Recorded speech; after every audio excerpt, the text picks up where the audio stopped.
postura avantajada, eu sei que várias pessoas não conseguem ouvir, então... Bom, em primeiro lugar eu queria parabenizar a diretoria da SBS por essa iniciativa. Eu confesso que todos nós ficaríamos muito frustrados se não tivéssemos essa oportunidade, né? Afinal de contas, somos sociólogos, todos nós, mais do que cidadãos, nós estamos muito preocupados de compreender, né, os acontecimentos. E, então, eu acho que a diretoria está de parabéns porque essa oportunidade não poderia ter faltado, né? Bom, segunda observação, eu não sou estudioso de movimentos sociais. Tudo que eu sei de movimentos sociais eu aprendo com os meus colegas aqui de mesa e com outros, tá certo? E claro que tudo que eu ouvi aqui é muito instigante, né, muito interessante. Várias das questões que são colocadas aqui eu tendo a concordar, depois talvez eu também vou discordar de uma outra coisa aqui, mas acho que no debate a gente pode se explorar. Bom, eu vou começar, é claro que o meu foco vai ser violência, né? Não vou falar de provavelmente de movimentos em si, mas um pouco a significação dessa violência, né? Eu acho que estamos num congresso de sociologia e eu acho que a primeira observação da minha exposição é que nós estamos num momento de muita indagação, porque para mim mais do que tentar explicar os movimentos é tentar construir o problema sociológico de investigação. Eu acho que é isso que nós estamos tentando fazer, tá? Acho que nós não sabemos. Na verdade, nós estamos fazendo experimentos, né, para verificar até que ponto as nossas categorias, as nossas hipóteses dão conta dessa profusão de acontecimentos que, num dado momento, no espaço das ruas, né, se misturaram, né? Então, eu acho que esse é um momento realmente muito privilegiado e nós podemos, vamos dizer, exercitar essa nossa qualidade, né, de poder, com base nas nossas experiências de pesquisa, os nossos trabalhos metodologicamente conduzidos, também poder exercitar a nossa faculdade de interpretar, essa faculdade de decodificar o sentido possível das ações. Então, o que eu estou querendo fazer aqui é um pouco isso. Quer dizer, eu não tenho resposta, não vou trazer uma explicação, tá certo? Eu vou aqui, de alguma maneira, levantar algumas questões no sentido de que eu estou jogando cartas na mesa para que a gente possa, em algum momento, encontrar um fio que nos leve a algum lugar, né? Bom, para começar um pouco desse exercício, eu vou contar uma experiência que eu passei na USP em 2007. Alguns de vocês já devem ter ouvido essa história, vou repetir, muitos provavelmente não conheceram, e que para mim é muito significativo. Em 2007, houve uma paralisação na Universidade de São Paulo, um grande movimento de estudantes, que chegou, assim, em dado momento, uma assembleia de 2.000 estudantes, né, e houve invasão da reitoria, né? Bom, houve foi praticamente 2 meses de paralisação e todo mundo ficou muito incomodado, porque ninguém estava conseguindo saber onde que esse movimento iria, né? Havia uma situação, porque a reitora, na época, tinha pedido a reintegração de posse do prédio da reitoria, mas ela não quis... o judiciário autorizou a reintegração de posse, mas ela não chamou a polícia. Ela não executou a sentença. Foi uma coisa muito impressionante. Bom, por que eu estou falando isso? Porque na USP, tradicionalmente, acho que não só na USP, mas na USP, tradicionalmente, havia 2 mecanismos, quando aconteciam esses movimentos, paralisação sindical, paralisação dos professores, alunos, tradicionalmente havia 2 mecanismos que eram colocados em funcionamento. O primeiro deles era chamar as grandes figuras de dignidade moral da universidade. Antônio Cândido, Marina Chauí, Dalmo Dallari, que reuniam e vinham falar para as grandes massas. Era uma fala de força, né, e de substância ética, né? Todo mundo dizia, estamos no caminho certo, não vamos abrir mão das nossas reivindicações. Aquilo dava uma força muito grande, né? Eu me lembro que todo mundo ouvia e todo mundo ficava muito convencido de que dava para avançar. O segundo mecanismo eram os operadores de bastidores, meus colegas mais próximos do movimento estudantil, do movimento sindical, que iam fazer as negociações. E tudo no final dava certo. Você tinha a fala, a grande fala, e você tinha... Em 2007, o que aconteceu? Chamaram as grandes falas. Todo mundo sentou, ouviu Não aconteceu absolutamente nada, tá certo? Ninguém ficou sensibilizado com a fala de ninguém. Me lembro que foi até patético, porque as pessoas como se dissessem assim, tudo bem, já ouvimos, obrigado, tá certo? Basta. E os operadores de bastidor foram rechaçados. Uma das minhas colegas, que era tradicional, ela foi expulsa da negociação. Bom, eu fiquei muito impressionado, porque eu falei assim, bom, houve uma interrupção na comunicação entre os atores políticos. Nós não paramos para discutir. Os professores, os alunos não pararam para discutir o que significava aquilo. Quer dizer, anos depois, na verdade, você tem isso numa dimensão muito mais ampla. Quer dizer, você tem, na verdade, uma interrupção da comunicação entre os atores políticos. Quer dizer, não há o que negociar, não há o que, de alguma maneira, intercambiar. Então, isso me parece a primeira questão que eu acho que a gente tem que refletir o que isso, de fato, significa. E, é claro, quando você tem uma interrupção da comunicação política, esse é um espaço vazio. E o espaço vazio é um lugar ocupado pela violência. Quer dizer, vários estudos mostram, que a violência ela se instala justamente quando os mecanismos de negociação, os mecanismos tradicionais da política estão esgotados. Então, quando eles estão esgotados, a forma é ou o uso arbitrário da força para impor uma certa ordem ou a resistência violenta. Então, essa é a primeira observação. A segunda observação que eu queria dizer é que a gente também não pode esquecer, claro, já foi dito aqui, eu não vou repetir, também não tenho tanta competência para falar, mas a questão, por exemplo, a história dos movimentos sociais do Brasil, o contexto internacional, a questão da juventude, quer dizer, a juventude como um protagonista político diferente do que foi no passado, e há todo um fato novo, quer dizer, a política não é mais só a política do sujeito coletivo, mas é o sujeito coletivo subjetivado. Quer dizer, todo mundo é, segundo a sua dimensão subjetiva, um sujeito coletivo. Então, isso muda completamente a ordem das coisas. Quer dizer, eu não sou mais um membro do partido, eu não sou mais um membro do movimento, eu sou um sujeito que interpreta os acontecimentos dentro daquele momento. Eu sou capaz de influenciar pequenos grupos. Então, isso, para meu entender, dá uma diferença muito grande. Bom, papel das redes sociais, que já foi falado aqui, eu acho que o papel das redes sociais nós vamos ter que refletir melhor. Quer dizer, por um lado, é o sonho da ágora grega, que todo mundo sempre quis, tá certo? É o sonho, todo mundo chega lá e fala o que quer, todo mundo é igual, é só você ter um aparelhinho lá que você fala. Agora, o problema é que você não tem mediadores numa sociedade de massas, que a Ilse colocou. Então, é uma profusão de informações e aí reforça essa ideia da subjetivação da ação política, porque você pode ler o que você quiser, você compõe a mensagem como você quiser. Bom, então, falando tudo isso, eu queria sintetizar um pouco essa minha observação com o seguinte, com algo que já foi falado aqui. Eu acho que nós devemos atentar para uma questão que me parece importante, então a recusa das formas tradicionais, convencionais e consagradas de ação política, de realização política. Eu acho que tanto a Maria da Glória quanto a Ilse colocaram essa questão, eu acho que eu não vou avançar.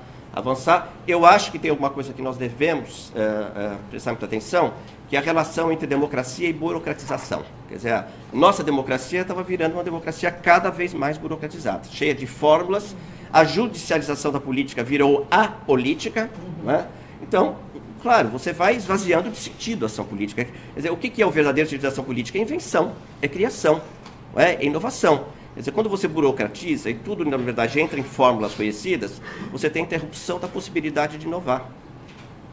Então, é uma questão que a gente precisa olhar. A outra questão, que para mim é uma coisa muito importante, é que há uma luta nova, que eu não sei se é nova, mas a maneira como ela se coloca, que é a questão da luta pelo reconhecimento. Eu acho que é menos a questão. Quer dizer, claro, você tem um movimento Passe Livre que tinha uma pauta muito clara, mas quando você começa a ver as outras falas dissonantes no movimento, desde da direita, vamos dizer, conservadora, até as formas mais radicais, o que você tem é procura de visibilidade, é dar visibilidade. A mídia, nesse sentido, ela não foi o sujeito da ação, muitas vezes, ela foi objeto. Mas ela foi pautada também. É uma coisa interessante, se a gente olhar. Quer dizer, claro que tem toda essa nuance que tanto a Maria da Glória quanto a Ilse falaram, mas eu acho que também teve essa história. De repente, essa mídia acabou sendo ela meio de pautar uma visibilidade pública. daria para fazer uma análise maravilhosa das fotografias que foram veiculadas, né? Quer dizer, as fotos são incríveis. Surpreenderam, né, os fotógrafos, os jornalistas, tudo porque, de alguma maneira, tinha alguma coisa absolutamente inusitada. Né? Então, eu acho que tem uma luta por reconhecimento, acho que nós vamos ter que estudar melhor isso, tá certo? Acho que é menos a ideia de que você tem que avançar no sentido desta ou daquela reivindicação, embora as reivindicações continuem aparecendo, mas é muito mais dizendo o seguinte, olha, aqui tem um espaço, esse espaço nós queremos dizer que nós somos dignos, nós temos dignidade. E o que é o reconhecimento da dignidade? É a possibilidade de falar, é a possibilidade de ser visto. Né? Eu acho que essa questão é importante. Bom, a outra coisa que me interessou particularmente para mim foi as novas linguagens, né? Quer dizer, não só as redes, etc. Eu fiquei encantado com uma foto que saiu veiculada em todos os jornais, que são os mascarados, assim, um atrás do outro, assim, naquela foto. Eu olhei e falei assim, isso é um coro de ópera. Isso é um coro de ópera. E o que é o coro no teatro e o coro na ópera? É a voz da consciência soterrada. É aquele que está dizendo, olha o que vai acontecer no destino, tá certo? A heroína vai ser morta, vai haver um suicídio, é isso? O que foi desse movimento? Isso foi o coro, quer dizer, o coro dizendo por onde as coisas iam passar. Então, fazer essa análise, vamos dizer, no estilo, por exemplo, de uma sociologia dramatúrgica, entender, não é, a teatralidade dos gestos, entender a teatralidade das imagens, eu acho que é um exercício de imaginação sociológica fundamental. Aqui é uma tese de doutorado, aí eu já estou sugerindo para alguns aqui fazerem esse exercício. Bom, e claro, com isso eu vou chegando no meu ponto principal, a reentrada da violência no cenário da política. Né? E é isso que eu quero falar um pouquinho, porque eu acho que há uma luta por conferir uma nova legitimidade à violência no campo da política. E é isso que, no meu entender, é uma questão que, pessoalmente, a mim me deixa assim, com uma inquietação, para tentar entender o que isso, de fato, significa. Ou seja, a ideia de que você tem uma violência do poder que é considerada legítima, porque ela é, em última instância, uma espécie de monopólio do poder estatal. Só que esse monopólio do poder estatal não é isento de arbitrariedades. É isso? Então, contra este monopólio do poder, que muitas vezes aparece utilizado de forma abusiva e arbitrária, você tem a resistência violenta, entre aspas, legítima. Tá? Isso é uma fórmula mais ou menos clássica. Né? Então, o que eu quero falar é um pouco isso. Ação política legítima, ação política ilegítima e violência. Que eu acho que é isso que dá um pouco, jogando um pouco na nossa... Então, para isso, eu vou rapidamente me referir a um texto que, para mim, é muito esclarecedor, de um sociólogo francês que já esteve aqui na SBS, Michel Viviorca, e que ele tem um livro chamado Violência, Olhares e Escutas. Não tá acho que não está traduzido em português, tem originalmente em francês e uma versão em inglês, e existe numa revista do Rio de Janeiro e na revista Tempo Social em São Paulo, tem vamos dizer, a introdução do livro, que é um texto chamado Novo Paradigma da Violência. E o Michel Viviorca, para mim, é muito esclarecedor. Ele diz o seguinte: até os anos 70, no mundo inteiro, você tinha havia uma certa legitimação da violência. Né? E isso percorria, mais ou menos, não só o debate público, mas, sobretudo, o debate intelectual. Né? Quer dizer, quando a violência era considerada legítima? Bom, em primeiro lugar, a violência dos colonizados contra os colonizadores. Né? Quer dizer, a luta contra a colonização era considerada legítima. Vamos pensar a Argélia, vamos pensar todos os movimentos na África, vamos pensar o famoso introdução que o Sartre escreve ao livro do François Fanon, Os Condenados da Terra. Quer dizer, é uma justificação, a violência legítima contra a ilegitimidade da violência do dominante, do colonizador. Né? A segunda era a violência do movimento operário, que era uma violência contra a injustiça da dominação burguesa, da exploração capitalista, era legítimo. Né? E, claro, havia também quem justificasse a violência das ditaduras, a violência em nome da ordem, em nome da justiça e assim por diante. Então, havia toda uma espécie de explicação corrente em que a violência em nome da justiça, da liberdade, etc., era um direito de resistência legítimo. A partir dos anos 70, quer dizer, você tem um grande movimento de descolonização, né, praticamente no mundo inteiro, né, e você vai reduzindo o espaço de manifestação da violência. A violência vai ficando cada vez mais confinada a algumas manifestações, entre aspas, terroristas, e sobre o problema de lei e ordem. Então aí é o problema do crime, é o problema da internacionalização do crime, etc. E tudo que se fala de violência acaba mais ou menos reduzido a um problema de lei e ordem. E diz o Michel Foucault, bom, nós temos agora uma nova ressignificação da violência, né, que está, por exemplo, na luta contra o racismo, que está, por exemplo, nas manifestações, lá, por exemplo, na repressão aos migrantes na Europa, e assim por diante, né, vários movimentos. E ele diz, bom, o que significa essa nova violência? Se, por um lado, ela é condenada, vamos dizer, pelos grandes intelectuais, você não tem nenhum grande intelectual hoje que vem aqui e diga o seguinte, não, a violência é legítima porque é quase que um ato vergonhoso, né? Quer dizer, quase um ato de lesa majestade, né? Mas isso não significa que a violência desapareceu no nosso cenário. O Foucault vai dar o texto dele é bastante complexo, eu vou citar pelo menos 2 ou 3 aspectos que me parecem importantes. O primeiro deles é o seguinte, você pode pensar a violência hoje do espaço globalizado à esfera íntima. Quer dizer, você pode dizer, olha, as relações internacionais são profundamente violentas. Nós estamos vendo aí o que está acontecendo. Mas você passa também pela violência dos espaços nacionais, né? Se você olhar, os espaços nacionais também continuam sendo muito violentos, internamente, por exemplo, os seus cidadãos, né? Então, por exemplo, sobretudo em sociedades pluriculturais, você controla o tempo, por favor. Sociedades plurilinguísticas, pluriculturais, você tem uma explosão dentro da mesma nação, você tem uma explosão de conflitos. Você tem conflitos na esfera regional, né? E, sobretudo, hoje a violência também é muito atravessada nas relações interpessoais e intersubjetivas. Violência doméstica, violência contra a criança, a violência contra vários tipos de minorias e assim por diante, né? Então você se atravessa, você transita hoje do planetário ao íntimo, né? A violência tem essa significação.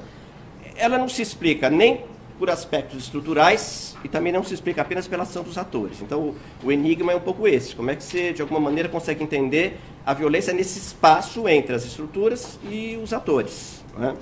E acho que, sobretudo, a coisa que mais me chama a atenção é o fato de que, no passado, você podia procurar uma significação para a violência. Você podia se perguntar, não, mas a violência tem algum sentido. A libertação, a justiça, etc. Hoje, muitas dessas manifestações são quase orgiásticas. Orgiásticas, de orgia, certo? Você festeja algo, tá certo? De uma maneira emocional, irracional, não é? O que significa o seguinte, ela é, muitas vezes, a interrupção do sentido das coisas. Tá certo? Ela não tem sentido, ou seja, é a explicitação do nonsense, que a gente tem que aprender a lidar com isso, tá certo? Quer dizer, o que significa este nonsense? Então, eu pego aqui o Foucault, com todas as, vamos dizer, é mais complexo o que ele está dizendo, mas ele está, no fundo, terminando o texto dele, dizendo o seguinte, quer dizer, a violência, no fundo, no seu caráter polissêmico, nas suas múltiplas manifestações, na verdade, ela está ocupando o espaço que foi deixado pelos atores políticos. Por quê? Porque as formas de realização da política se esgotaram, né? Então, talvez a violência seja o espaço que, como a Hannah Arendt diria, não cria o novo, mas derrota o velho e abre espaço para uma invenção política. Tá certo? Quer dizer, você tem que, de alguma maneira, dizer o seguinte, olha, a saída só pode ser na política. Só que não pode ser a política que nós conhecemos, parlamentar, as formas de representação que nós conhecemos. Nós temos que inventar formas de realização política, né? De reconhecimento político. E aí, é claro, o que fazer? Porque nós estamos vendo aí, tentar responder um pouco a sua pergunta. O problema é o seguinte, quer dizer, nós temos que inventar a política, mas essa inventando a política significa inventar um sentido para ela, né? E o que nós temos que refletir é qual é o sentido da política e, sobretudo, da política democrática nesta sociedade. Certo? O que é democracia nessa sociedade? Né? O que pensar? Hoje há toda uma discussão, por exemplo, do campo da sociologia política, da ciência política, que não fala mais de democracia, mas fala em qualidade da democracia. Várias sociedades já são democráticas, formalmente têm eleições livres. Agora, não significa que os seus cidadãos estejam satisfeitos com a sua democracia. Então, aí tem toda uma discussão sobre qualidade da democracia. O que é qualidade da democracia? É a relação que os cidadãos estabelecem entre si, as formas de cooperação, de solidariedade e as relações que eles estabelecem com os atores políticos, tá certo? E a resposta que os atores políticos dão nessa relação. Então, muda o patamar da coisa, quer dizer, não temos mais que discutir se somos ou não democráticos, nós temos que discutir que qualidade de democracia nós estamos implementando. E aí, é o seguinte, né? Quer dizer, para terminar, porque acho que o meu tempo já se esgotou, eu diria mais ou menos o seguinte: como fazer esse retorno da coisa? Só, enquanto atitude intelectual, só uma, é fazer a crítica da violência. Tá? Fazer a crítica da violência. Fazer a crítica da violência não significa simplesmente recusa da violência. É uma atitude... significa entender a significação da violência das suas raízes. Né? Quer dizer, o exercício de reflexão crítica. Né?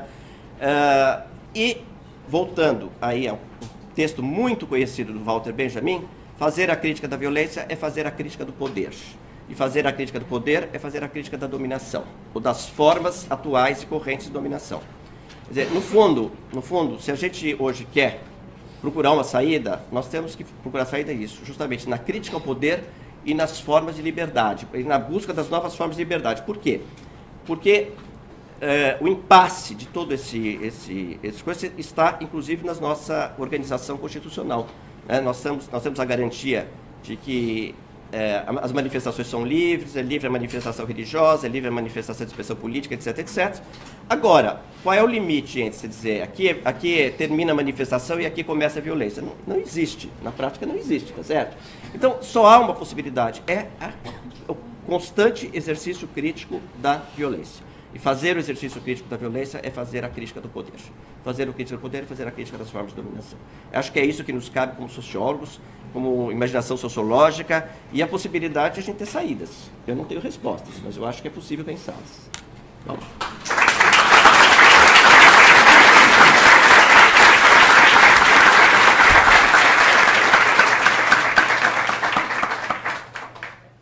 Vou ser muito rápido. Eu acho que sobre violência, eu acho que todos aqui que intervieram mostraram o caráter polissêmico dela, tá certo? Eu acho que agora nós temos que tentar entender essa natureza polissêmica. Né?